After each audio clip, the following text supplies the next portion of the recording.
இன்னைக்கு உங்களோட இந்த வெயில் காலத்துக்கு ஏற்ற ஒரு அட்டகாசமான ஒரு ஜூஸ் ரெசிபி தான் ஷேர் பண்ணிக்க போகிறேன். இது செய்கிறது ரொம்பவே சுலபமாக இருக்கும்.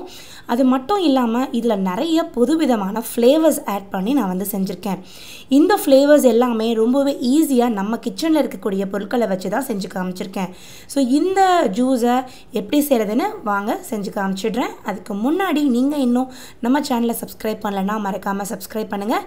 இந்த வீடியோ பிடிச்சிருக்கு அப்படின்னா மறக்காமல் லைக் கொடுங்க. இந்த ரெசிபியை ட்ரை பண்ணி பார்த்துட்டு உங்களுடைய கருத்தை மறக்காமல் கமெண்ட் செக்ஷன்ல ஷேர் பண்ணுங்க. ஹாய் ஃப்ரெண்ட்ஸ், நான் உங்க சுபதா ஜாக்ஸ் கிச்சன்ல இருந்து. இது உங்களுக்கான சேனல் மதுமொழி. இப்போ இங்கே ஒரு பாத்திரம் வச்சுருக்கேன். இதில் 1 லிட்டர் தண்ணி சேர்த்துக்கிறேன். இந்த 1 லிட்டர் தண்ணியில் ஃபஸ்ட்டு வந்து இந்த லெமனுடைய தோலை லைட்டாக இந்த மாதிரி சீச்சு இதில் வந்து சேர்த்துக்கலாம். இது சேர்க்கறதுனால நல்ல ஒரு ரெஃப்ரெஷிங்கான ஃப்ளேவர் கிடைக்கும்.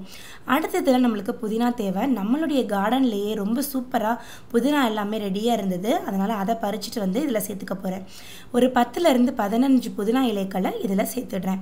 இது ரெண்டையும் சேர்த்து நல்லா கொதிக்க விடணும். இது கொதித்து நல்லா வரும்போது இந்த தண்ணியில் இதோடைய ஃப்ளேவர்ஸ் எல்லாமே நல்லா இறங்கிடும். இதை நம்ம ஜூஸாக போடும்போது ரொம்ப ரெஃப்ரெஷிங்கான ஜூஸ் நம்மளுக்கு கிடைக்கும். இப்போ இது நல்லா கொதிக்கட்டும். ஒரு 3 நிமிஷத்துக்கு கொதிச்சதுக்கப்புறம் உங்களுக்கு காட்டுறேன். இப்போ இது நல்லா கொதிச்சிருச்சு.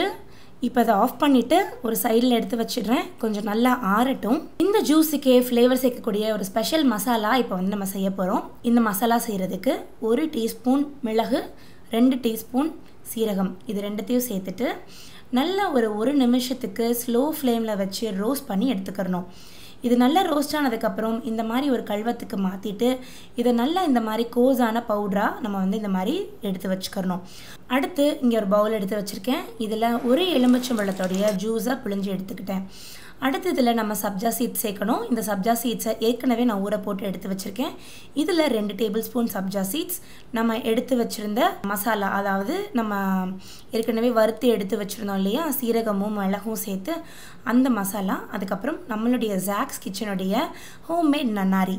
இந்த நன்னாரி வந்து பார்த்திங்கன்னா ரொம்பவே வந்து ஒரு டிஃப்ரெண்ட்டான ஃப்ளேவர் கொடுக்கும். அது போக இது சுத்தமான வேரில் செஞ்ச நன்னாரி எக்ஸ்ட்ராக்ட். இந்த நன்னாரி சிரப்பை நீங்கள் வாங்கணும்னு ஆசைப்பட்றீங்கன்னா நான் வந்து ஸ்க்ரீனில் காமிச்சிருக்க நம்பருக்கு நீங்கள் காண்டாக்ட் பண்ணிவிட்டு நீங்கள் வந்து உங்களுடைய ஆர்டரை ப்ளேஸ் பண்ணிக்கலாம்.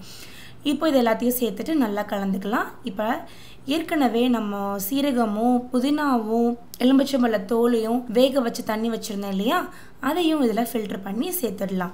இப்போ இது எல்லாத்தையும் நல்லா கலந்து விட்டுறலாம். நம்மளுடைய சூப்பரான ரெஃப்ரெஷிங்கான ஜூஸ் ரெடி ஆகிடுச்சு. இதுக்கு மேலே கொஞ்சமாக புதினா இலைகளை ஜஸ்ட் பிச்சு போட்டுடலாம். ரொம்பவே டிஃப்ரெண்ட்டான டேஸ்ட்டில் இருக்கும் அண்ட் ரொம்பவே அட்டகாசமான ஃப்ளேவர்ஸில் இருக்கும். இதை குடிக்கும்போது அந்த சீரகத்தோடைய அந்த மனம் வந்து ரொம்பவே நல்லா வரும். டைஜஷனை சூப்பராக இன்க்ரீஸ் பண்ணும்.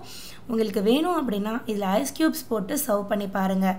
ரொம்பவே டிஃப்ரெண்ட்டான இந்த லெமன் ஜூஸ் உங்கள் எல்லாருக்குமே பிடிச்சிருக்கும் அப்படின்னு நினைக்கிறேன். பிடிச்சிருக்கு அப்படின்னா இந்த வீடியோக்கு லைக் பண்ணுங்கள். மறக்காமல் நம்ம சேனலை சப்ஸ்கிரைப் பண்ணுங்கள்.